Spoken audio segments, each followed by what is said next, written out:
ครับวันนี้เราจะมาต่อข่าวภาษากำเมืองนะครับแต่งได้ไปอยู่2 บทกับ2 บาทนะครับก็คือมาถึงบัวลานเก่ากี้เนี่ยนะครับทีนี้เรามาต่อเลยนะครับ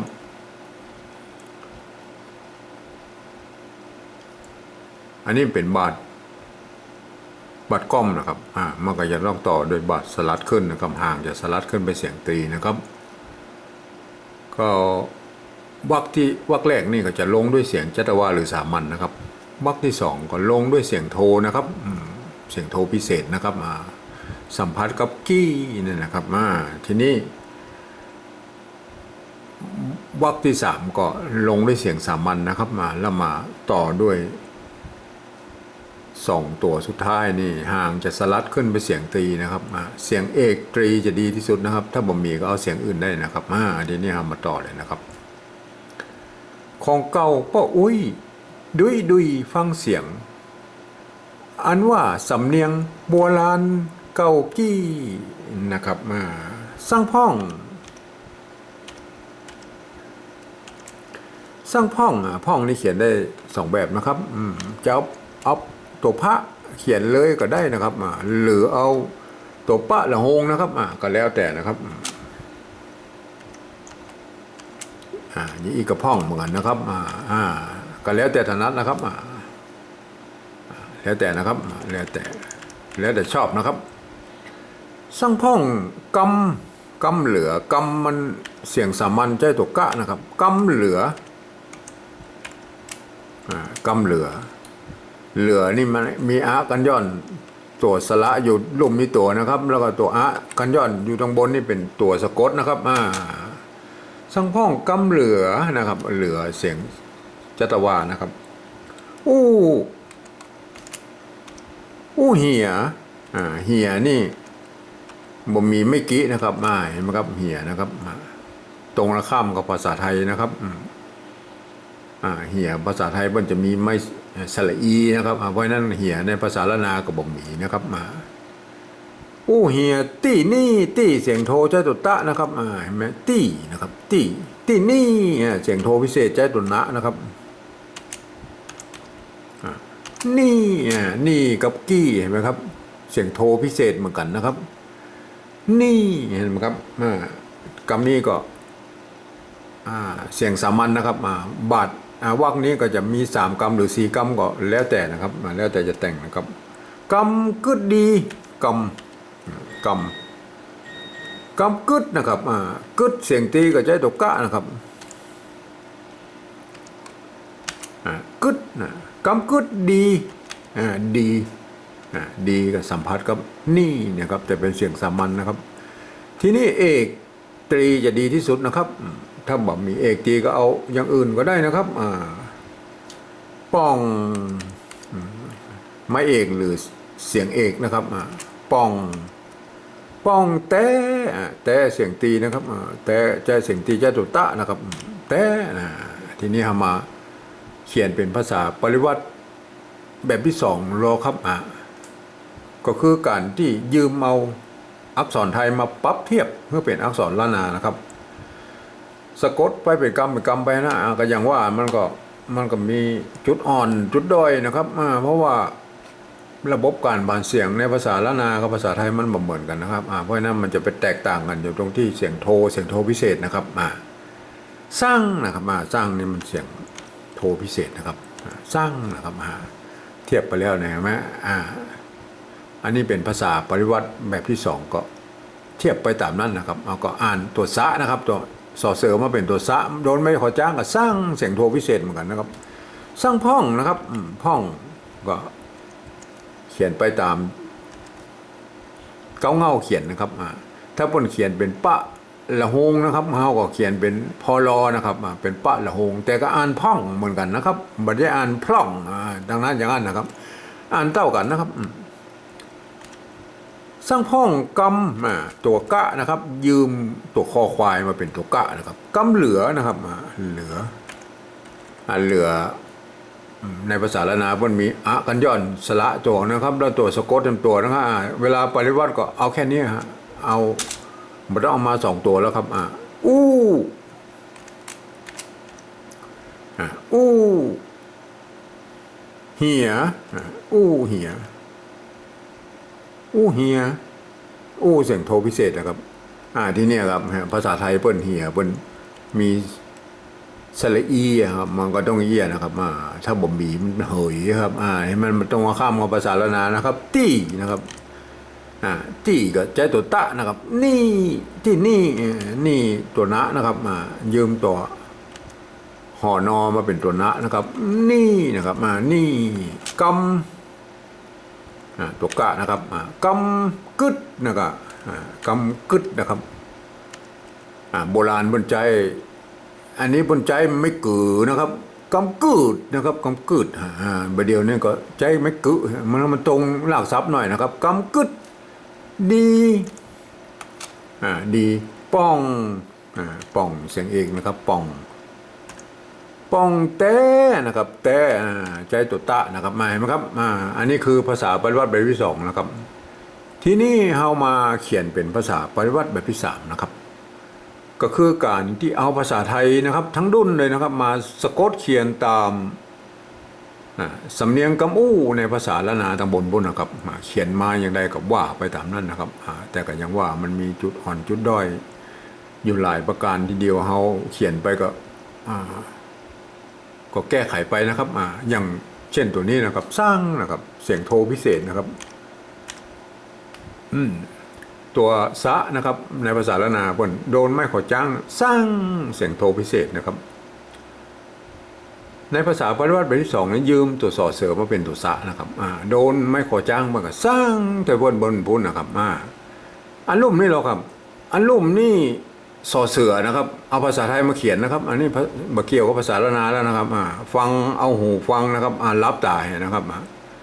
สร้างนะครับเขียนได้ก็เป็นสร้างนะครับเขียนโมอีมันก็ได้แค่สร้างนะครับสร้าง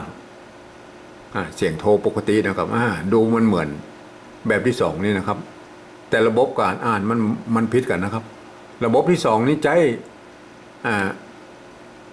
จระบบภาษาละนาอ่านนะครับอันแบบที่สามนี่เขียนด้วยภาษาไทยนะสะกดด้วยภาษาไทยนะครับเพราะนั่นก็ต้องอ่านแบบภาษาไทยนะครับอ่านว่าสร้างเสียงโทปกตินะครับเปิ้นบ่มีวรรณยุกต์โทพิเศษฮื้อนะครับทีนี้มันก็เขียนมาได้แล้วครับเขียนมาได้ก็ต้องปรับปรุงเปลี่ยนแปลงแล้วนะครับในส่วนตัวผมก็จุดประดับไว้นะครับเมื่อมีจุดประดับไว้ไม่โทอีกอ่านสร้างบังคับนะครับบังคับอ่านสร้างเสียงโทพิเศษนะครับผมไปหันคนอื่นเปิ้นใจตัวเอียงนะครับก็มันมีปัญหานะครับจะใจตัวเอียงตัวหนาตัวขีดเส้นใต้ส่วนแล้วแต่นะครับแต่ก็ขอคอมเมนต์ไปตั้งรุ่มนะครับว่ากรรมอย่างอี้ขออ่านออกเสียงโทพิเศษนะครับสำหรับกรรมอื่นมันต้องไปเปลี่ยนแปลงเปิ้นนะครับเปิ้นสะกดได้ยังได้เขียนไปตามนั้นเลยครับทำอย่างอี้ก็จะได้เขียนได้กู้ตัวนะครับในภาษาละนาเนี่ยครับได้กู้เสียงเลยนะครับสร้างพ่องนะครับได้ยินพ่องแล้วกับเขาก็ใจพอพานเขียนก็ได้นะครับอันนี้ก็พ่องนะครับสร้างพ่องกำนะครับมันต้องเอากอไก่เขียนนะครับกำนะฮะกำเหลือนะครับเหลือกำเหลืออู้เสียงโทพิเศษเต็มแล้วครับก็ใส่จุดเข้าไปเนี่ยเห็นไหมครับถ้ามาก็จะเป็นนะเหียนะครับเหียตี้นะครับมันต้องใช้ตัวเต่าเขียนนะครับตี้นะครับตีไม่ใช่ก็ตีตีเสียงเอกนะครับตีใส่ไม่โทรหรอกตีนะครับตัวเต่านี่เป็นอักษรกลางในภาษาไทยนะครับผันและกู้เสียงนะครับตีนะครับอันนี้ตีนะครับเสียงโทปกตินะครับนี่เสียงโทพิเศษแถมแล้วนะครับก็เหมือนก็สร้างเนี่ยแบบเดียวกันใส่จุดเข้าไปนะครับนี่นะครับเห็นไหมครับกำนะครับกำแถมละกำก็ใส่กอไก่นะครับกำกึดนะครับกึดมันต้องใจกอไก่เขียนนะครับกึดเสียงตีใจไม่ตีนะครับกอไก่ก็เป็นอักษรกลางในภาษาไทยนะครับกจดตบปอนะครับผันได้กูเสียงนะครับกำกึดดีปอง ป้องแต่นะครับแต่มันต้องใจต่อเต่าเขียนนะครับแต่เสียงตีกับใจไม่ตีนะครับนะครับได้มาแล้วนะครับภาษาปริวัติแบบที่3เนี่ยจุดประสงค์ก็เอาไว้ให้คนทั่วไปได้อ่านนะครับได้อ่านแล้วก็อยากจะให้ได้สำเนียงละนาไปตัวนะครับจะเป็นคนไทยฝรั่งมะค่าหรือคนเมืองที่หมู่ภาษาละนาเนี่ยไม่ได้เรียนภาษาละนามานะอ่านไปตามแบบฉบับภาษาไทยนะครับยกเว้นนะครับยกเว้นไอ้คำที่มีจุดอย่างอี้นะครับเพื่ออ่านออกเสียงโทพิเศษนะครับตัวยอยักษ์เพื่ออ่านเป็นเสียงยอนะครับเป็นยอยักษ์ละนานะครับถ้าอยอก็เป็นออกยอยักษ์ไทยนะครับแล้วอ่านไปตามหลักการภาษาไทยเลยนะครับแล้วท่านจะได้สำเนียงภาษาละนาที่ใกล้เคียงที่สุดนะครับเรามาดูเลยนะครับถ้าเป็นฝรั่งเข้ามานะครับสร้างนะครับต้องออกเสียงโทพิเศษนะครับสร้างเห็นไหมครับไม่ใช่สร้างนะครับสร้างพ่องกำเหลืออู้เสียงโทพิเศษนะครับเหียตี้นะครับเสียงโทนะครับนี่เสียงโทพิเศษนะครับกำกึดดีป้องแต่เห็นไหมครับอันนี้แหละคือสำเนียงภาษาละนานะครับสำหรับภาษาปริวัติแบบที่2นี้นะครับคนทั่วไปบ่สามารถที่จะเข้าถึงได้นะครับเพราะว่าภาษาแบบที่2นี่ได้ปรับเทียบเอาอักษรไทยยืมมาแล้วก็มันเป็นอักษรละนานะครับอันนี้เนี่ยเป็นตัวซะนะครับตัวงะนะครับตัวพระนะตัวกะนะครับตัวหะตัวละมันเป็นภาษาละนาหมดนะครับในนี้นะเพราะฉะนั้นคนที่บอกโหเข้ามาอ่านมันก็จังเขาเรียกว่าพเลิศนะครับพเลิศมันก็จะพเลิศเจิดจาดไปนะครับมันก็จะหล่นไปอย่างนั้นนะครับอย่างมันสำเนียงมันมาได้นะครับลองดูนะครับถ้าเป็นคนไทยมานะครับสร้างพ่องคำเหลืออู้เหียที่นี่คำคึดดีป่องแท้ไปเลยนะครับถ้าเป็นเราจะไปกรุงเทพเลยนครสวรรค์เลี้ยวขวาแล้วไปสักกำนะครับปุ้นเข้าเลี้ยวเข้าตาน้ำอ้อยสดผ่านชัยนาทไปปุ้นสดสุพรรณบุญนะครับมันมาได้นะครับเอาไว้ให้คนที่เปิ้นโฮภาษาละนาอ่านนะครับเปิ้นโฮว่าอ๋ออันนี้ภาษาปฏิวัติแบบที่2นะครับ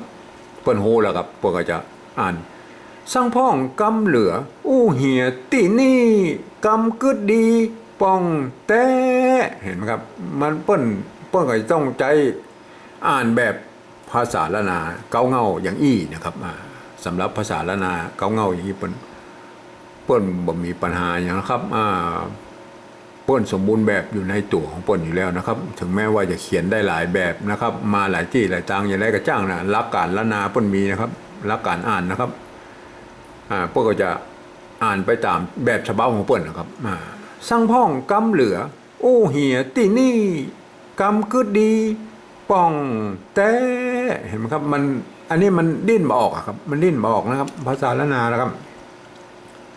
ทีนี้เขาก็นี่อย่างละครับมันจะต้องไปเขียน2แบบ3แบบแล้วครับมันยุ่งยากอย่างได้นะก็ยังว่านะครับภาษาละนา